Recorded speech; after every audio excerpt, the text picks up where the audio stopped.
Bonjour, bonjour, j'espère que vous allez bien. On se retrouve aujourd'hui dans ma cuisine pour un petit vlog au fourneau. Demain on a des amis qui viennent manger à la maison. J'espère qu'il fera beau pour qu'on puisse déjeuner dans le jardin, n'est-ce pas? Et je me suis dit qu'on allait préparer le petit repas ensemble, enfin le petit repas. Le grand repas quand même, puisque enfants compris on va être grosso modo une petite dizaine. J'ai pas envie de me casser la tête, mais en même temps j'ai envie qu'on se régale le bidou, n'est-ce pas? Donc je pense que je vais faire ma petite liste, hein, n'est-ce pas? Du houmous, la base, je veux dire la valeur sûre, hein. Après je vais faire un petit taboulé de quinoa. Dedans je pense que je vais mettre des tomates cerises, du maïs et des cranberries séchées. J'adore mettre des cranberries dans le taboulé, vraiment c'est super bon. Ensuite je vais faire ma petite tarte courgettes tomates séchées dont je vous ai posté la recette sur le blog. Si les recettes sont sur le blog, je vous les mettrai en barre d'infos, enfin je vous mettrai le lien en barre d'infos. Pour le 4 heures, je vais préparer une petite brioche, maintenant que j'ai la recette parfaite, hein. Et autrement, je pense faire un hachis parmentier et mon gratin de chou-fleur. Le tout évidemment est végé. Pour le dessert, je ne sais pas encore, je vais peut-être faire un cake citron noisette. Pareil, la recette est sur le blog. Et des cookies. Je pense que ça peut être pas mal comme ça. Alors ma brioche, je crois que je ne vais la faire que demain matin. Pour qu'elle soit au top de sa fraîcheur, hein. Parce que ça me prend pas énormément de temps. J'ai juste tous mes ingrédients à mettre dans ma machine à pain, à la dégazer quand elle a bien levé, à refaire les petits pâtons et à mettre au four. Donc je pense que je vais attendre, mais pour le reste je vais faire tout ça aujourd'hui. Je vais commencer par faire partir mon quinoa en cuisson puisque j'en ai besoin et pour mon taboulé et pour mon gratin. Donc comme ça va me permettre d'entamer ces deux recettes. Je vais peser mon petit quinoa que voici. Alors je crois que j'en mets à peu près 200 grammes dans mon gratin, mais là comme on va être pas mal dessus, je vais peut-être monter à 250. Et puis 250 pour le taboulé. Donc allez, 500. En avant Guingamp! Je vous l'ai déjà dit, il faut vraiment rincer le quinoa avant de le cuire parce qu'on a un peu de saponine sur les grains. Et si vous ne le rincez pas, vous allez vous retrouver avec un quinoa qui a un petit goût savonneux. Bon, c'est pas forcément ce qu'on recherche, hein. Et maintenant attention, en exclu total, je vais vous dévoiler la méthode de cuisson parfaite du quinoa que j'ai moi-même empruntée à Gwyneth, hein. Gwyneth Paltrow évidemment. Big up Gwyneth si tu passes par là. Ce qui n'arrivera jamais évidemment. Donc pour avoir un quinoa parfaitement cuit, il faut le mettre dans une casserole avec un volume 3/4 d'eau, donc quasiment le double du quinoa, mais pas tout à fait. Attention, c'est important. Les nuances sont toujours importantes, hein. L'eau doit être froide, vous mettez évidemment une pincée de gros sel, vous portez le tout à ébullition et quand ça bout, vous baissez sur feu doux, vous couvrez et vous laissez cuire pendant 15 à 20 minutes. Normalement, toute l'eau doit être absorbée par le quinoa. Je mets donc mon quinoa avec de l'eau froide dans une casserole et donc si vous avez bien suivi, sachant que j'ai 500 g de quinoa, je mets 750 ml d'eau, voilà. Un petit peu de gros sel et hop, à 6. Je suis en train de me dire que j'ai complètement oublié de mettre mes lentilles à tremper pour mon hachis. C'est fort dommage, hein. Bah, je vais le faire maintenant, je n'ai pas vraiment le choix, mais du coup je suis pas sûre qu'on puisse faire le hachis ensemble parce que je vais peut-être le faire assez tard ce soir. Bref, on verra. Voilà, ça trempe. Dans la recette que je vous ai postée sur le blog, j'avais mis 200 g de lentilles, mais bon là comme on est pas mal, j'en ai mis 300. Je pense que ça devrait être bien au niveau des proportions. Je vais maintenant préparer le reste de mes ingrédients pour le taboulé, puisque j'ai mon quinoa qui est en train de cuire. Je vais couper en deux des tomates cerises. Je crois que je vais tout mettre. Je ne sais pas. Oh si, ça devrait être pas mal en quantité là. Bref, je vais couper tout ça en deux. Je vais mettre aussi des cranberries, je vous ai dit, du maïs et je vais aussi rajouter des pignons de pain. Oh, qu'est-ce que j'aime les pignons de pain. Est-ce qu'on peut parler des pignons de pain? Moi je trouve qu'on n'en parle pas suffisamment, hein, clairement. Donc là ils sont dans un petit bocal en verre, mais c'est moi qui les ai mis. Je ne les achète pas en vrac. La plupart du temps en fait je les prends dans mes commandes Coro. Donc ils sont dans des petits sachets comme ça de 250 g. Je vous l'ai dit, je travaille avec eux depuis quelques mois maintenant. Donc chaque mois je peux passer une commande gratuite chez eux et les pignons de pain font partie de toutes mes commandes ou presque. Au final ce taboulé est super rapide à faire parce que j'ai juste le quinoa à cuire et puis les tomates à couper en deux. Le reste des ingrédients, je les verse comme ça à l'arrache dedans. Ah! C'est la détresse. Je n'arrive pas à ouvrir mon bocal de maïs. Bon, je vais prendre un couteau et mettre en pratique l'astuce que l'une d'entre vous m'avait donnée sous une ancienne vidéo. Mais en fait, je le fais rarement et je préfère donner le bocal à monsieur parce que je suis tellement maladroite que je serais capable de me trancher un doigt ou de me crever un œil hein, en ouvrant le bocal. Voilà. Attention. Ah! Je me suis fait peur moi-même hein, quand même. Ah ben voilà! Le maïs c'est très bon aussi, hein. C'est un peu dans le même acabit que les pignons. J'ai tout mis hein, au niveau du maïs. J'ai pas mis toutes les tomates. Voilà, il m'en reste une petite dizaine là. Je vais voir quand je vais mettre le quinoa si j'en ai assez ou pas. Je vais mettre des cranberries. Là pour le coup je ne pèse même pas, hein. Je fais vraiment à l'arrache. Je vais en mettre une bonne poignée et puis on verra encore une fois ce que ça donne. Ah justement, monsieur le quinoa est prêt. Voilà ce que je vous disais tout à l'heure, toute l'eau a été absorbée. Donc là je vais juste éteindre mon feu, enlever la casserole de la plaque et je vais placer un torchon propre entre la casserole et le couvercle pour vraiment absorber toute l'humidité qu'il pourrait rester. Ah mais c'est toute une technique hein, pour avoir un quinoa parfaitement cuit. Faut pas croire qu'on a ça comme ça en claquant des doigts. Non non madame, tout se mérite. Bien, le temps que mon quinoa refroidisse et que je puisse terminer mon taboulé, puisque j'ai mis tous mes petits ingrédients dans ce saladier, je vais m'occuper de mon chou-fleur, histoire de commencer mon gratin. Donc je vais détailler le chou-fleur en fleurettes, je vais les faire cuire à la vapeur pour ensuite les écraser grossièrement à la fourchette pour les mettre au-dessus de mon quinoa dans le gratin. Allez zou, c'est parti. En général ça prend allez, 15-20 minutes à peu près. Vous excuserez le bruit de la hotte, ça va être compliqué de faire sans, je pense. Je vais diviser mon quinoa, bon, qui n'est pas encore froid, mais c'est pas très grave. Je vais en mettre une bonne moitié dans ce plat à gratin, par-dessus duquel je vais mettre du coup après mes fleurettes de chou-fleur que je vais grossièrement écraser à la fourchette. Et puis ma petite crème, n'est-ce pas? Et puis je réserverai l'autre moitié du coup pour mon taboulé. Voilà, donc j'aplatis ça bien correctement avec ma cuillère en bois. Je pense qu'on va être pas mal là au niveau de la quantité. Hein. Ça me semble bien parce que mon chou-fleur était gros. Donc si je mets trop de quinoa, après j'ai plus de place pour le chou-fleur. Donc c'est un peu compliqué. Pour rester sur mon gratin de chou-fleur, je vais préparer mon petit parmesan végétal que je mets en tout dernier. En fait, je le saupoudre sur le dessus de mon gratin. Donc là c'est archi simple. Je mets tout simplement dans le bol de mon blender une bonne grosse poignée de noix de cajou, un petit peu de graines de sésame, j'ai pas vraiment de proportion, hein. J'y vais assez au pifomètre quand même, et puis un petit peu de sel, je mixe jusqu'à obtenir une poudre assez fine avec mon blender qui est assez puissant, franchement ça me prend quoi 10 secondes à tout péter. Et voilà, j'ai envie de dire que c'est un peu finger in the nose, hein, le parmesan végétal.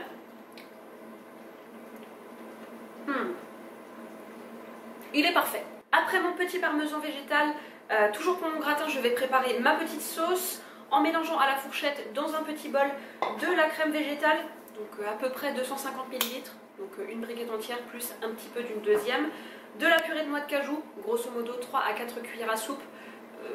Je suis généralement généreuse hein, s'agissant de la purée de noix de cajou. Un petit peu la malourde, hein, Julie. De l'ail en poudre et du sel, et ça vous fait une petite sauce des familles délicieuse. Pour la crème végétale, moi j'utilise de la crème de soja, mais ça fonctionne très bien avec une autre crème végétale, hein. Vous aurez juste une petite saveur supplémentaire, entre guillemets. Oh, cette purée de noix de cajou, mon dieu, regardez-moi ça. Food porn, oh là là. Bon, c'est toujours celle de Goro, hein. Je vous en ai déjà parlé, je n'utilise plus que celle-ci. Elle est extra. Donc j'ai mis du sel, de l'ail et là je mélange à la fourchette jusqu'à ce que ce soit bien crémeux. Mon chou-fleur est cuit, donc je vais pouvoir l'écraser grossièrement avec une fourchette pour le mettre au-dessus de mon quinoa. Et je voulais juste vous donner une petite astuce comme ça en passant.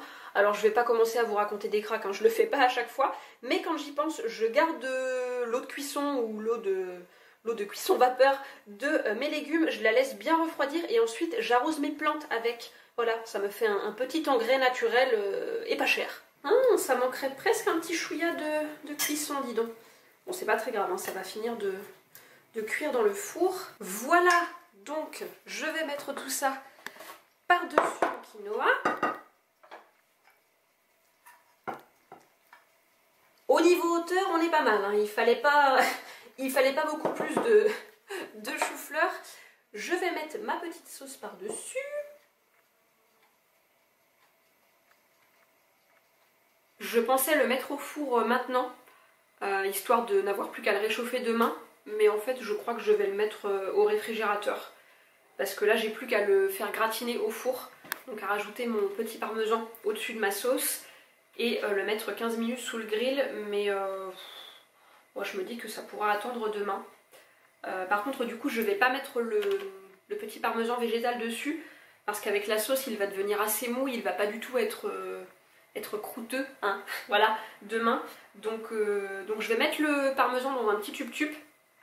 Et demain, je le mettrai par-dessus ma petite sauce et je mettrai mon petit gratin à gratiner. Mon quinoa ayant à peu près refroidi, je vais pouvoir terminer de préparer mon taboulé. Comme ça, les deux seront bouclés et je pourrai passer à autre chose. Je pense que je vais faire mon houmous juste après. J'adore le préparer la veille parce que, je sais pas, j'ai l'impression que les saveurs s'exacerbent durant la nuit, voilà. Et vraiment, je le trouve nettement meilleur le lendemain. Bon bah là, il n'y a pas grand chose de compliqué, hein. Je mets tout ça dans le saladier et puis je mélange. Je sais pas vraiment si je vais rajouter de la menthe. Il faut que j'aille voir si j'en ai dans le jardin. Parce que sinon c'est de la menthe séchée et bon, je trouve pas que ça ait un grand intérêt, on va dire, au niveau de la saveur. Par rapport à la menthe fraîche, disons que c'est le jour et la nuit, quoi. Je vais ajouter un tout petit peu de citron pour la fraîcheur, hein. Oui, enfin par contre, sans le pépin, hein. Je ne tiens pas à ce que un de mes invités perde une dent. Oh là là, ça m'a l'air si bon. Je suis même pas sûre de rajouter autre chose du style sel, poivre, parce que mon quinoa était déjà salé, du coup. Il est salé à la cuisson. Et je crois qu'il y a un tout petit peu de sel ajouté dans le maïs. Donc je vais goûter, mais à mon avis, ça va rester comme ça. Attention, verdict. Je vais essayer de prendre plusieurs ingrédients et pas que du quinoa, hein, du coup.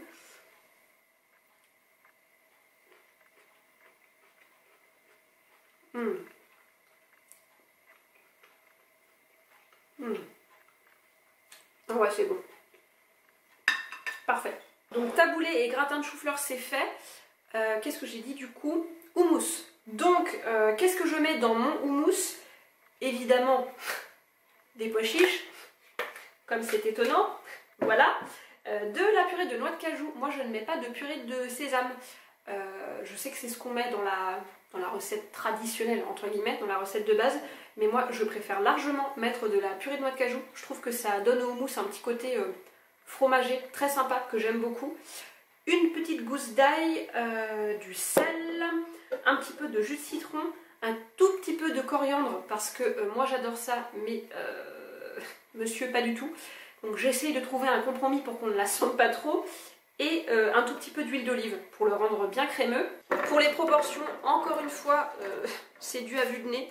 Je ne pèse jamais mes pois chiches, etc. Mais bon, j'arrive toujours à la texture désirée. Donc ça me va bien.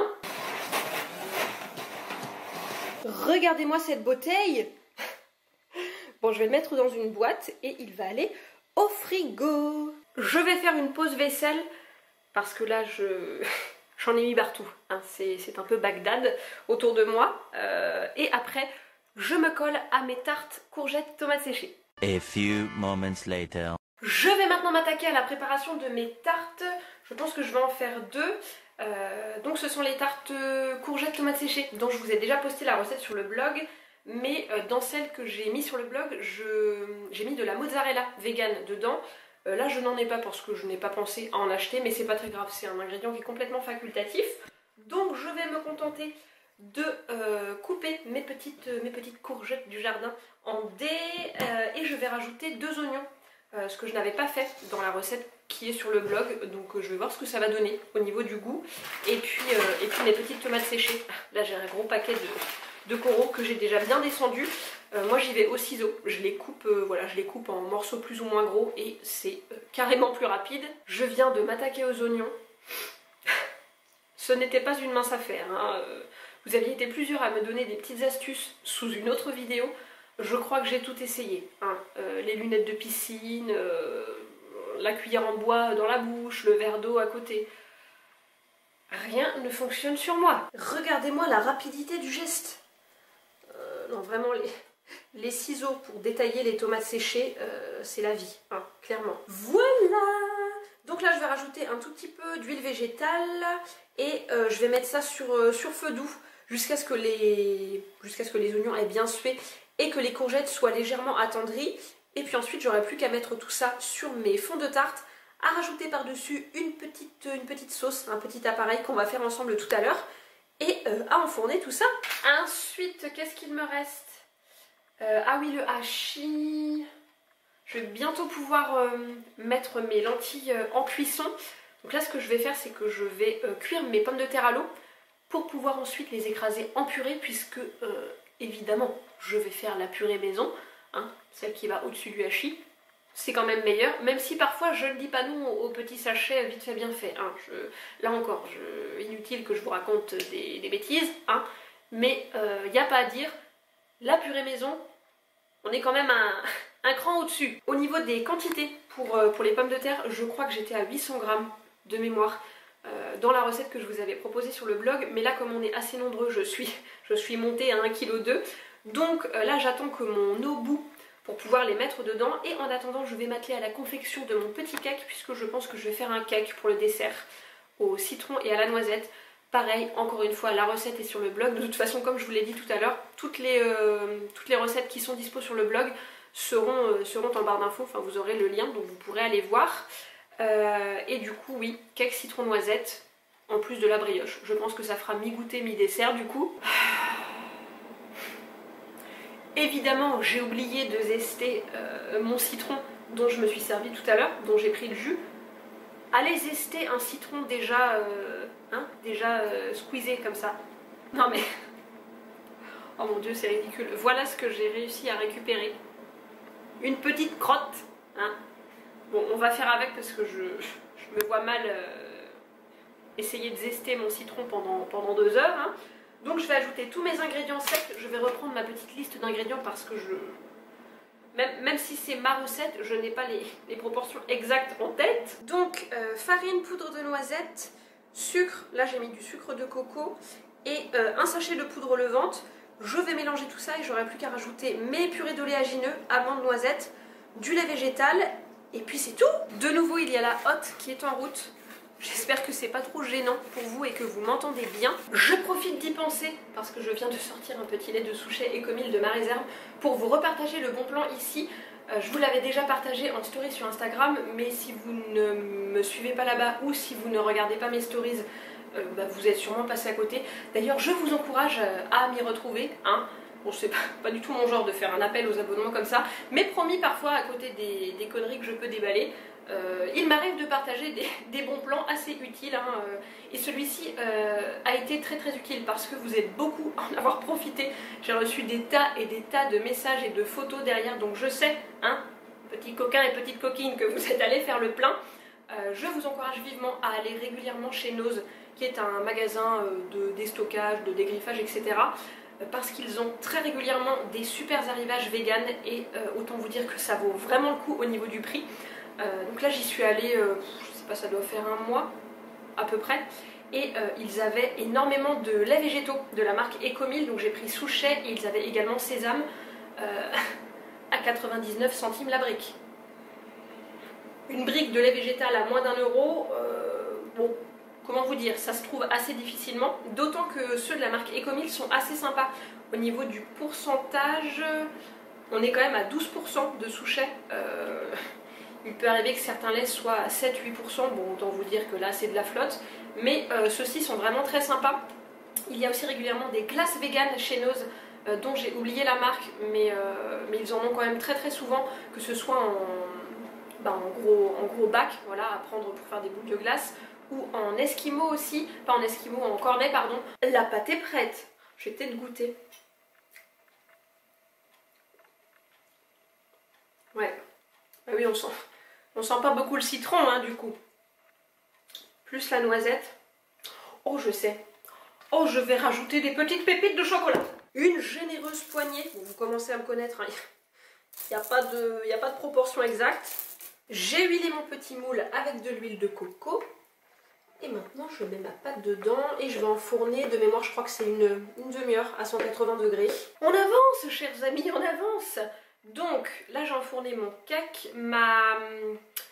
j'allais dire ma farce, non pas du tout. Mon appareil pour mes tartes est prêt aussi, mais je ne vais pas pouvoir les enfourner maintenant, comme j'ai déjà mon cake au four. Donc je vais... Non, parce que ce qu'il faut savoir, je vais vous montrer quelque chose. Grosso modo, à chaque fois que je suis en cuisine derrière les fourneaux, Arizona et Houston ne peuvent pas s'empêcher d'être dans mes pâtes parce que, la pâte de la bouffe, hein, voilà. Et il y a à peu près un quart d'heure, Arizona a perdu patience et a tout bonnement défoncé le câble. Voilà, la rallonge avec laquelle vous étiez en train de charger, enfin pas vous, mais l'appareil photo, hein, avec lequel je filme présentement. On est pas mal, hein, au niveau de... Attendez, est-ce que vous... Voilà. Donc oui, là on est bien. Hein. Au niveau de l'électrocution, je pense qu'on n'est pas passé loin non plus. Tout ça pour dire que à chaque fois que j'entends un petit bruit suspect, je suis aux aguets, hein, comme ça j'ai peur pour mon mobilier, hein, clairement. Bref, du coup, je me suis perdue moi-même. Je crois que je vous disais que mon appareil pour mes tartes est prêt, mais je ne peux pas les enfourner comme il y a mon cake au four. Donc je vais m'attaquer au hachis parmentier. Et je crois que c'est tout. Après, il me restera juste ma brioche, mais je crois que je vous ai dit tout à l'heure, je la ferai demain matin. Et oui, après j'aurai terminé. Donc là, je vais pouvoir mettre mes lentilles à cuire et mes pommes de terre sont cuites. Donc je vais déjà les éplucher et les réduire en purée. Comme ça, la purée sera prête pour venir au-dessus de mon petit mélange lentilles, protéines de soja, tout ça. Bon ben voilà, on va être pas mal comme ça. Je vais rajouter un petit peu de beurre entre guillemets. C'est-à-dire le fruit d'or bio sans huile de palme demi-sel, puisque je ne trouve plus le Saint-Hubert bio demi-sel que je prenais avant. Visiblement il n'est plus référencé dans les Super U, je ne sais pas ce qui se passe, donc j'ai trouvé ça à la place. Ça m'enchante pas des masses parce que c'est Unilever, mais bon, ça fait le job. Ma purée étant prête, je vais pouvoir mettre à suer un oignon. Avant, il va falloir que je l'épluche et que je l'émince, hein. Je sens que je vais encore passer un bon moment. Voilà mes petites lentilles cuites. Là j'ai mis l'oignon à suer et il ne me reste plus qu'à mettre à réhydrater des petites protéines de soja. Donc là c'est la marque Vegans. C'est une marque qui est arrivée très récemment chez Carrefour. Donc ça c'est cool. Et il m'avait envoyé une petite sélection de produits il y a quelques semaines et il me reste des protéines de soja. Donc je vais les mettre à réhydrater avec un petit peu de bouillon de légumes. Voilà, je vais laisser ça tranquillement réhydrater. Pendant ce temps là je vais m'occuper de l'appareil de mes tartes puisque ça y est. Mon cake est sorti du four, donc j'ai pré-cuit une première pâte à blanc et je n'ai plus qu'à mettre ma garniture dedans et à la réenfourner pour 30 minutes. Bon ça y est, j'ai capitulé, j'ai allumé parce que ça devenait vraiment trop sombre, donc vous excuserez la lumière bien jaune, jaune dégueulasse, hein. Donc pour mon appareil, je vais tout simplement mélanger dans un saladier de la crème végétale, de la purée de noix de cajou, encore et toujours elle, hein, du sel, du poivre, du thym et de la fécule. Encore une fois, je vous renvoie au blog, le lien sera en barre d'infos puisque je vous ai posté la recette sur le blog, donc toutes les proportions précises sont dans la recette. Je vais mettre la moitié de ma préparation courgettes, oignons, tomates séchées dans le fond et ensuite je verserai par-dessus mon appareil. Je dois la faire au bas mot 2 fois par semaine, au moins, cette tarte, tellement on l'aime à la maison. Je repasse maintenant à mon hachis parmentier. Du coup, je vais mélanger à mes lentilles l'oignon que j'ai fait suer tout à l'heure et puis mes petites protéines de soja qui ont réhydraté. Je vais ajouter une gousse d'ail et puis je vais mettre tout ça dans le fond d'un plat. Et ensuite, je rajouterai la purée. Je vois le bout, je vois le bout. Parce que je vous avouerai que je commence à fatiguer là. Hein. Toute une après-midi en cuisine. Bon, c'est pas que j'aime pas ça, mais au bout d'un moment, j'en ai un petit peu marre. Je crois que je vais être obligée de faire 2 plats parce que celui-ci en plus est pas super haut. Ça va pas m'aider ça. Victoire! J'ai fini! Donc comme je vous l'ai dit, ça m'a bien donné 2 plats du coup. J'ai 2 hachis, un gratin de chou-fleur, 2 tartes. Ah oui, je te vois, tu me perturbes. Je disais donc, j'ai 2 hachis parmentiers, un gratin de chou-fleur, 2 tartes salées, du houmous, des melons, un taboulé de quinoa. J'ai fait à manger pour toute la commune, hein, là, clairement. Plus le sucré, à savoir une grosse brioche et un cake citron, noisette, pépites de chocolat.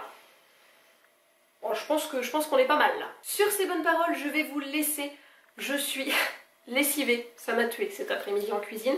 J'étais déjà un petit peu fatiguée ce matin, donc ça n'a pas arrangé la chose, voyez-vous. J'espère que cette vidéo vous aura plu et j'espère aussi que vous allez bien, que vous passez un bel été, que vous profitez bien de ce mois d'août, parce que mine de rien, il ne reste que 15 jours à l'heure où je filme, avant la rentrée de septembre.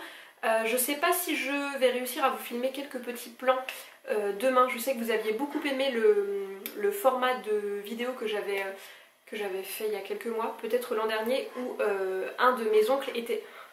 Qui est en train de mordre? Non mais là, Arizona, eux non plus, hein, n'en peuvent plus, ils attendent la bouffe avec impatience. Donc je disais, vous aviez beaucoup aimé le format de vidéo que j'avais fait l'an dernier, où un de mes oncles était venu dîner à la maison et où je vous faisais des petits feedbacks en direct de ce qu'il avait pensé de mes petits plats. Mais je pense que demain je vais être trop dans l'instant présent et je vais pas du tout penser à l'appareil photo. Donc je préfère clore cette vidéo maintenant et voilà, je vous embrasse encore une fois bien fort et je vous dis à bientôt. Salut!